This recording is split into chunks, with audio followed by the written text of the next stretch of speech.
Hello everyone. Welcome to our new video. This video lecture is going to be on money and currency. जैसे कि आप देख सकते हैं, तो मनी और करेंसी पे हम कुछ बेसिक टॉपिक्स पे बात करेंगे। उनके रिलेटेड कुछ इंपॉर्टेंट पॉइंट्स आपको बताऊंगा जो कॉम्पिटिटिव के लिए बहुत ज़रूरी होंगे। तो बिना देरी के स्टार्ट करते हैं। फर्स्ट टॉपिक है कॉइन्स का। कॉइन्स की बात करें तो हम जानते हैं कॉइन्स के बारे में, हम डेली यूज़ करते हैं। बट इनमें कुछ टर्मिनोलॉजीज हैं। जैसे पहली है फुल बॉडीड कॉइन। और फुल बॉडीड कॉइन का मतलब क्या है? प्रीशियस मेटल कॉइन्स, जैसे कि अब गोल्ड के कॉइन होते हैं, गोल्ड के, सिल्वर के, तो इनको बोलते हैं फुल बॉडीड कॉइन, जिनकी वैल्यू उनकी मेटल की वैल्यू में होती है, उनके ऊपर छपा हुआ उससे नहीं, जो कि मेटल वैल्यू। इसलिए इसको क्या बोलते हैं कि इंट्रिंसिक वैल्यू जो है वो ग्रेटर देन होती है फेस वैल्यू से, ग्रेटर देन और इक्वल टू। अब इसका क्या मतलब है? इंट्रिंसिक वैल्यू, मान लीजिए वैसे 10 ग्राम का गोल्ड का कॉइन है, तो उसकी वैल्यू अगर हम सपोज करते हैं 50,000 है, सपोज करने है, तो अगर सपोज कर रहे हैं इतनी है, तो उसकी इंट्रिंसिक वैल्यू हो गई 50,000। तो उसकी जो फेस वैल्यू है ना, तो इस मेटल सिस्टम में, फुल बॉडी मेटल सिस्टम में, उसमें इसकी वैल्यू या तो 50,000 होगी या फिर इससे कम हो सकती है। ठीक है, इसकी फेस वैल्यू जो होगी वो इससे कम ही होगी। तो ये कंसेप्ट है फेस वैल्यू, यानी कि जो उसकी मार्केट में वैल्यू है, तो 50,000 से कम ही होगी अगर वो गोल्ड पर पॉइंट हुआ। ये कंसेप्ट है फुल गोल्ड पॉइंट का। अब अगला बात करते हैं इसमें टोकन पॉइंट का। अब जैसे नाम से ही समझ आ रहा है टोकन का, तो टोकन मतलब जिसपे एज अ टोकन उसको यूज करता है, उसकी जो वैल्यू है, जो उसकी फेस वैल्यू वो इंट्रिंसिक वैल्यू से ज्यादा है। जो आजकल हम यूज करते हैं, जैसे कि कॉइन, जैसे 1 रुपीज का कॉइन है, उसके अंदर कम मेल्ट करते हैं, तो मेल्ट करने में जो उसकी वैल्यू निकलेगी वो ऑब्वियसली 1 रुपये से कम निकलेगी। 10 रुपये का कॉइन आता है, आपने सुना होगा, या 100, 20 रुपये का, ठीक है, 100 रुपये का भी आया था बीच में। तो ऐसे कॉइन्स की जब हम वैल्यू बात करते हैं, इंट्रिंसिक वैल्यू उनमें कम होती है, यानी फेस वैल्यू जो उनकी वैल्यू मार्केट में है, फेस वैल्यू रहेगी जो उसकी वैल्यू हमें मार्केट में मिल रही है, उससे उसकी इंट्रिंसिक वैल्यू कम ही होती है। बट उस पर जो छपा हुआ होता है, जो गवर्नमेंट की स्टैंप होती है, जो गवर्नमेंट से साइंस वगैरह होते हैं, उसकी वजह से उसकी वैल्यू बढ़ जाती है और उसकी मार्केट में वैल्यू ज़्यादा होती है। ये बड़ा रिसेंट सब्जेक्ट है। रिसेंटली ऐसे कॉइन्स आए हैं ना, ठीक है, 100-200 साल पहले ये यूज़ होना ज़्यादा शुरू हुए थे।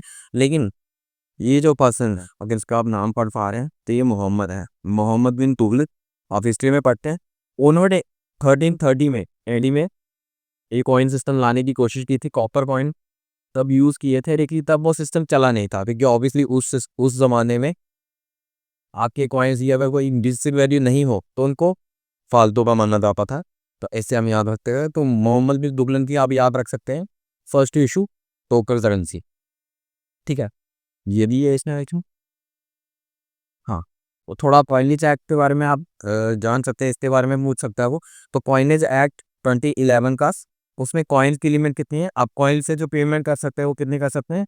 1000 रुपीज़। आप काफ़ी बार भी इसमें, काफ़ी वीडियोस में आप देखते होंगे, कुछ लोग परचेज करने जाते हैं तो वो काफ़ी सारे कॉइन्स बैग में इकट्ठे करके लेके जाते हैं, लेकिन वो लीगल नहीं है। अब उनको लीगैलिटी बताओ तो आप, मैक्सिमम लिमिट आपकी 1000 रुपीज़ है कॉइन्स के जरिए तक। ठीक है, दूसरा इसमें दिया melting of coins punishable offence, 7 साल की सजा होगी और जेल और फाइन होगा। ठीक है, तो ये कुछ और लेट था। अभी स्लाइड पे तो होते हैं, ये important fiduciary system. Fiduciary system, इसको चिट्ठी सिस्टम भी बोलते हैं। चिट्ठी आप याद रखेंगे, ऐसे बोलते हैं चिट्ठी सिस्टम। इसका मतलब क्या है कि आप कोई चीज़ परचेज करते हैं, तो वो परचेज करने पे आप उसको कैश नहीं दे रहे हैं, पैसा नहीं दे रहे हैं, ट्रस्ट की वजह से जो पेयर है, जो बंदा पे कर रहा है दूसरे मर्चेंट को, ठीक है, वो पे कर रहा है एक लेटर में या एक बॉन्ड में, जिसमें वो लिख के दे रहा है कि हाँ मैं आपको बाद में पैसे दे दूंगा या इसके रिटर्न में आपको कुछ दे दूंगा। तो वो ट्रस्ट पे जो चलता है उसको फिड्यूशियरी सिस्टम बोलते हैं। ठीक है, ये क्लियर हो गया होगा। अगली बात कर लें, तो अगला है फिएट मनी। अब फिएट मनी और लीगल टेंडर मनी में थोड़ा सा हल्का सा फर्क है, आप समझ आएंगे। Physical plus digital involve. ठीक है, फिजिकल भी हो सकता है, फिजिकल ज़्यादा यूज़ होता है। अभी तक हम डिजिटल में इतना आए नहीं, अभी गवर्नमेंट ने इतना इनिशिएटिव लिया है, तो अभी तक फिजिकल, जैसे कोई नोट है, सपोज कीजिए 10 रुपये का नोट है, तो फिएट मनी इसको तब कहेंगे जब एक डिजिटल फॉर्म में वो मनी हमारे पास है और वो गवर्नमेंट ने इशू किया है। ठीक है, चिल्ड्रन में वाला नहीं, असली जो गवर्नमेंट ने इशू किया है अगर ये दोनों क्वालिटीज हैं तो उसको हम बोलेंगे फिएट मनी। लेकिन लीगल टेंडर मनी हम किसको बोलेंगे? फिएट मनी तो होगा ही, ये दोनों चीजें तो उसने होगी नहीं, प्लस वो एक्सेप्टेड होगा अग्री में। एग्जाम्पल के लिए जैसे आपके 500 पुराने नोट्स हो, तो वो हो चुके हैं डिमोनेटाइज, यानी कि वो बंद हो चुके हैं, तो वो भाई एक्सेप्ट नहीं करेगा, लेकिन वो फिजिकल फॉर्म में जी चुके हैं। और उसके बाद वो इशू किए गए हैं गवर्नमेंट के जरिए, यू तो जी गवर्नमेंट ने इशू किए हैं, लेकिन वो अभी एक्सेप्टेबल नहीं है। तो जब एक्सेप्टेबिलिटी बढ़ जाती है, जब वो एक्सेप्टेड होता है हर जगह, उसी को हम बोलते हैं लीगल टेंडर। यानी कि वो लीगली अगर आप वो कोई एक्सेप्ट नहीं करता है, जैसे कभी कभी होता है 10 10 रुपए का कॉइन्स का हमने देखा था, वो कोई एक्सेप्ट नहीं कर रहा था बीच में, ऐसे लोगों के वो आप लीगली सू कर सकते हो।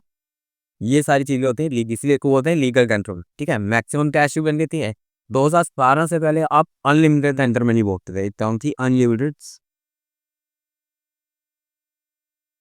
Unlimited legal tender.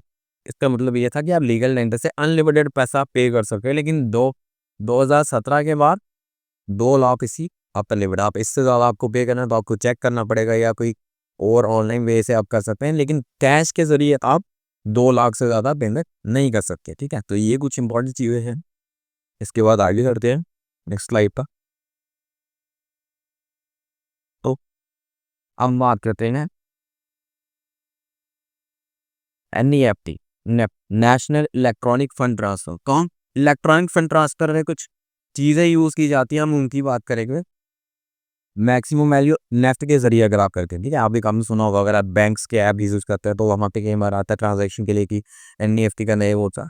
इसमें टाइम मैक्सिमम अप्रॉक्सीमेट आपका 30 मिनट्स लग सकता है। ठीक है, ये भी ये इतनी वैल्यू इसकी मैक्सिमम 10 लाख तक आप NEFT ट्रांसफर कर सकते हैं। इसलिए ये भी याद रखना है, इसकी फुल फॉर्म और मैक्सिमम वैल्यू। ठीक है, जीरो से ये जीरो फुल सकते हैं। और 2019 के बाद से ये फ्री कर दिया गया। पहले आपको नॉमिनल की इसकी बात बढ़ती थी, लेकिन आपसे ये जी। दूसरा है RTGS।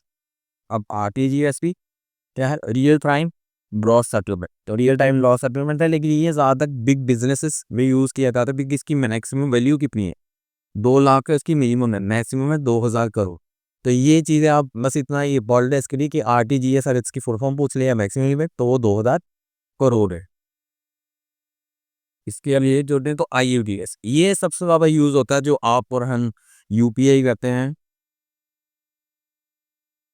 जो UPI पेमेंट होती है वो भी इसी के थ्रू होती है। अभी UPI ने RTGS और नेफ्ट वाली स्कीम्स को नहीं यूज़ किया है, ये वाले मैकेनिज्म को नहीं यूज़ किया है। जो हमारे UPI से ही हम पेमेंट्स करते हैं, इनको बोलते हैं, उनके लिए अलग टर्म है प्रीपेड पेमेंट इंस्ट्रूमेंट। जो गूगल पे और पेटीएम होते हैं आपके, उनको बोलते हैं CPI, यानी कि प्रीपेड पेमेंट इंस्ट्रूमेंट। और वो किसके जरिए काम करता है? IMPS के। IMPS तो क्या है?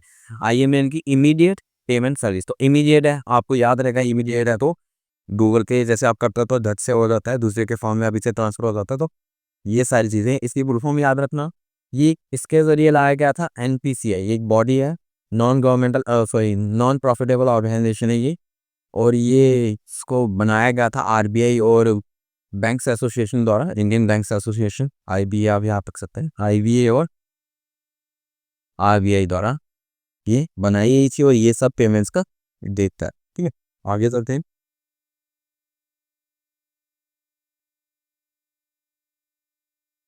NPCI की बात करते हैं। It is an organisation that manages retail payment and settlement system. ठीक है, ये मैंने बता दिया कि रिटेल पेमेंट्स और सेटलमेंट का जो सिस्टम है इंडिया में, वो कौन देखता है? NPCI। 2008 में RBI और इंडियन बैंक्स एसोसिएशन द्वारा ये बनाई गई थी, स्टैब्लिश की गई थी। उसके कुछ में ही फंक्शन है, जैसे बी पेमेंट, आप बिल्स की पेमेंट करते हैं। चेक क्लियरिंग सिस्टम, ये आपको समझना हो तो CTS जनरली आप समझ सकते हैं, वो चेक से आप बैंक में पे करता है। तो चेक की वैल्यू जो होती है ना, जब आप डिपॉजिट करते हैं चेक, तो उसी समय अपडेट किया जाता है कि वो सेम चेक कहीं और पे ना यूज़ किया जाए, या वो सेम अमाउंट दो जगह पे ना यूज़ किए। ये सब जो क्लियरिंग सिस्टम है, चेक क्लियरिंग सिस्टम है, इसको भी NPCI देखिए। आधार एनेबल्ड, जो आप बैंक के साथ लिंक कर रहे हो, बैंक और आधार का लिखते जो है वो प्रोसेस भी NPCI देती है। और एक और सिस्टम है नाच सिस्टम, जिसको बोलते हैं नेशनल ऑटोमेटेड क्लीनिंग हाउस। ठीक, cleaning sorry cleaning clearing house. तो ये कहता है जैसे आपके ज़्यादा बिल्स है, ठीक है, ज़्यादा 5,000 एग्जाम्पल के लिए, तो इतने बिल्स अगर आपको एक टाइम पे क्लियर करने हैं, तो कौन सा सिस्टम यूज होता है? National automated clearing house. ठीक है, नाच सिस्टम इसको बोलते हैं। ये कुछ बेसिक इंफॉर्मेशन है, आपको कान आ सकती है। अगले पे चलते हैं। तो इस वीडियो के लिए इतना ही। वीडियो ज़्यादा लेंथी ना हो जाए। तो बेसिक टॉपिक्स आपको एक ही टॉपिक वाइज मैं कराते जाऊँगा ये सीरीज़ में, होपफुली इसको कंटिन्यू करते रहेंगे। तो आपको किसी इम्प्रूवमेंट कहीं पे लगे कि हो सकती है तो ज़रूर बताइएगा। सब्सक्राइब कीजिएगा अगर आपको अच्छा लगे ये कंटेंट, और keep supporting. Thank you so much.